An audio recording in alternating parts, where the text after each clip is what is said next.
So the Calgary Flames are a hockey team. They're about 1 or 2 points out of the wild card right now. A little early to look at the wild card. The season, let's say is 20 games in.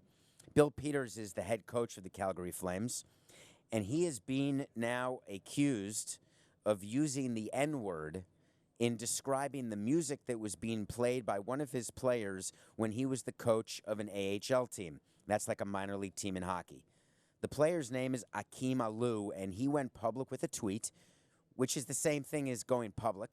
And it's fine. It's important to use Twitter or any other way to express yourself, to get something off your chest, and to try to effectuate change. So Akim Alou sent a tweet describing a story 10 years ago when Bill Peters was unhappy with the music that was being played inside the clubhouse and told Alou to basically shut off that N music. So now Bill Peters has been basically suspended by the Calgary Flames, and the Twitter world and the world in general is up in arms. The NHL released a statement.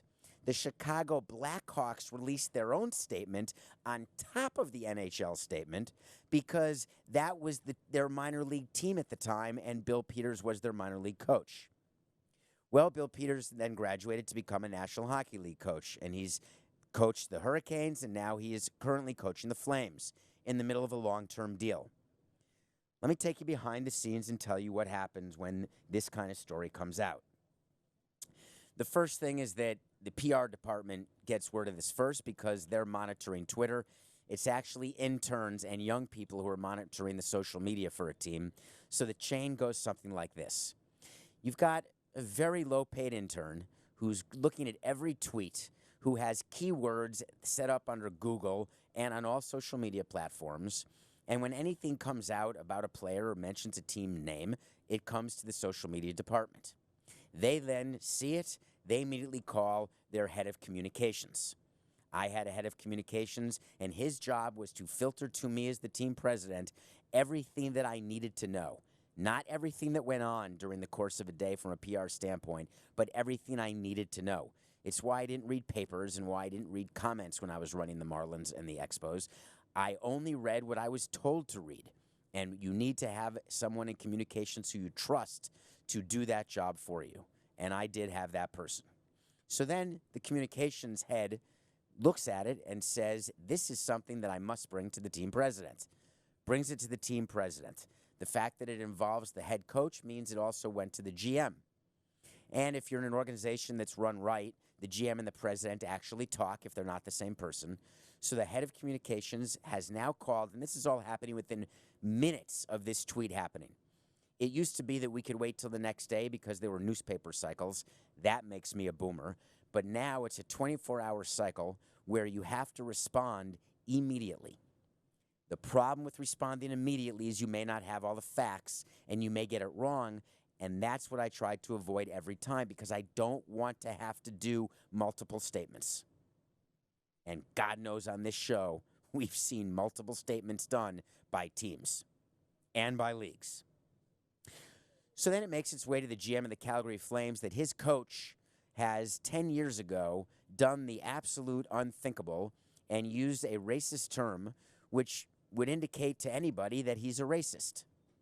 They sprung into action immediately. They're in the middle of a road trip, and the first thing they did is they let the coach know, and they didn't let him practice with the team.